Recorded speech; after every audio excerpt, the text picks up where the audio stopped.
Assalamualaikum warahmatullahi wabarakatuh. Perkenalkan, nama saya Ginanjar Cimastu. Saya dari kelas 4A3 Fisioterapi. NIM saya 90 10 30 10 26. Nah, di sini saya akan menjelaskan melalui video tentang postnatal patologi atau perubahan fisiologi pada wanita hamil. Nah, untuk perubahan fisiologi pada wanita hamil itu, yang pertama itu payudara membesar karena menghasilkan ASI atau laktasi.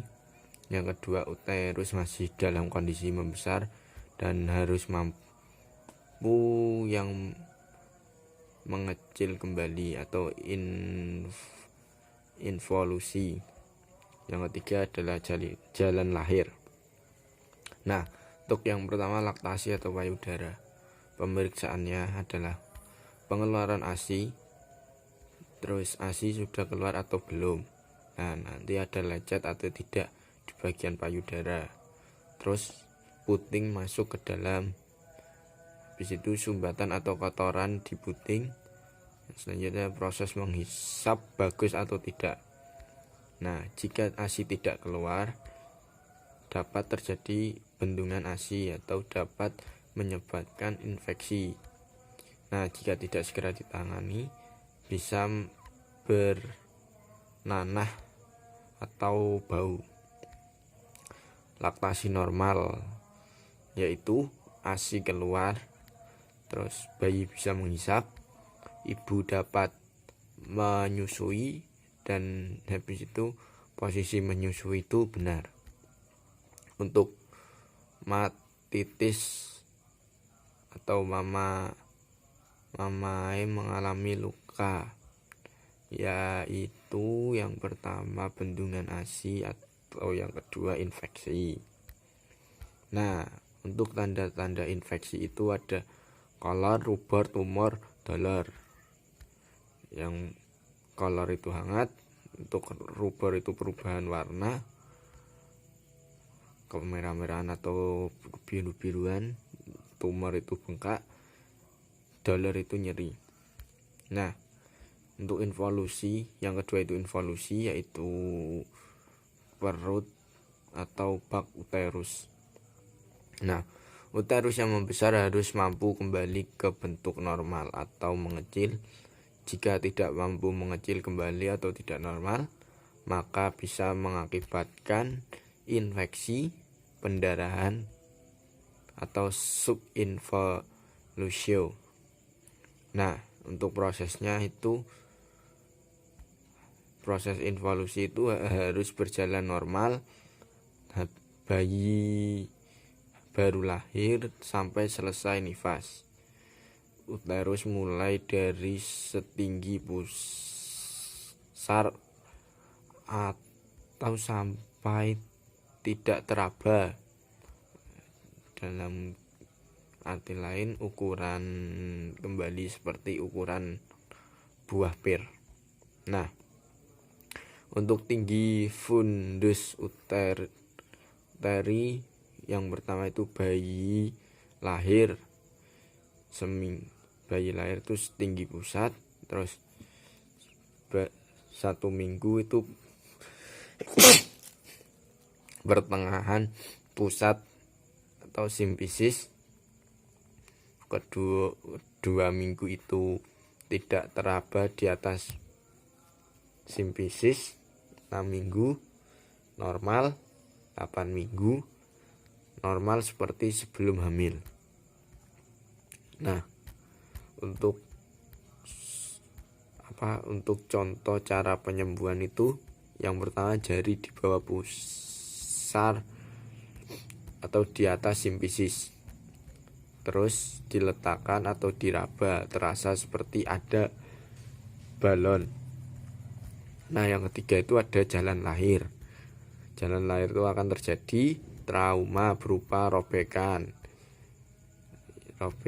seperti dibuat atau digunting atau tidak dibuat. Nah, untuk luka akan sembuh dalam 7 hari walaupun otot belum kencang. Jika tidak sembuh menyebabkan atau terjadi luka atau bisa infeksi atau mengeluarkan nanah. Nah, nanti muncul masalah patologisnya. Seperti permasalahannya yaitu yang pertama masalah gangguan BAK dan BAB, yang kedua masalah mobilitas dan lain-lain. Untuk resikonya itu harus dijahit lagi atau disobek ataupun dirobek sampai dijahit. Nah, selama masa nifas akan mengeluarkan locea atau cairan sekret yang berasal dari kavum uteri yang keluar melalui vagina. Nah, yang pertama itu locean rubra atau yang berwarna merah, terus darah segar itu 2-3 hari.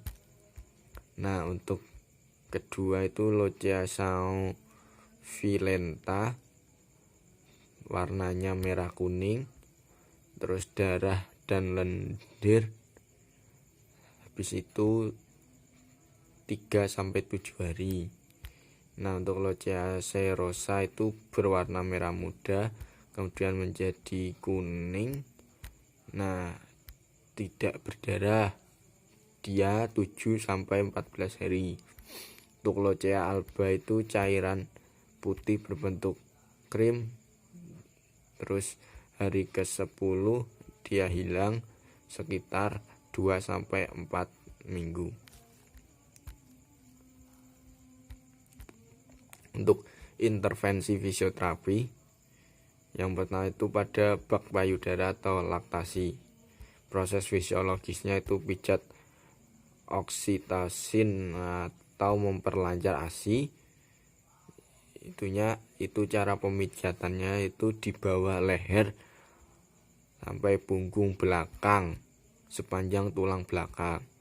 Nah, untuk proses patologisnya itu pijat payudara, terus terapi panas dingin atau dikompres. Nah, untuk yang kedua itu bak uterus atau involusi. Jika terjadi subvolusio, nah fisioterapi tidak bisa melakukan apapun, hanya bisa mempercepat proses subinvolusi. Untuk proses fisiologisnya itu senam nifas, dan selanjutnya itu mengecek apakah proses berjalan normal atau tidak dengan melihat tinggi fundus uteri atau jika diraba terasa seperti ada balonnya. Nah, untuk selanjutnya itu setinggi pusat, terus pertengahan pusat atau simfisis, atau nama lainnya itu H+S. Nah, yang ketiga itu setinggi simfisis H+7. Yang keempat itu tidak ada, itu H+10. Nah, yang ketiga pada jalan lahir, mempercepat penyembuhan luka. Proses fisiologisnya itu mobilitas dini, itu yang pertama. Untuk gunanya itu agar peredaran darah lebih lancar, karena jika luka tidak dialiri darah yang lancar terjadi infeksi. Nah, untuk kedua itu senam nifas. Yang ketiga itu pembersihan luka. Nah, di sini jika terjadi infeksi, bukan lagi arahan fisioterapis, itu udah masuk ke beda medis. Terima kasih atas penjelasan saya tentang postnatal patologi pada wanita hamil. Kurang lebihnya saya mohon maaf. Wabillahi taufiq walhidayah. Wassalamualaikum warahmatullahi wabarakatuh.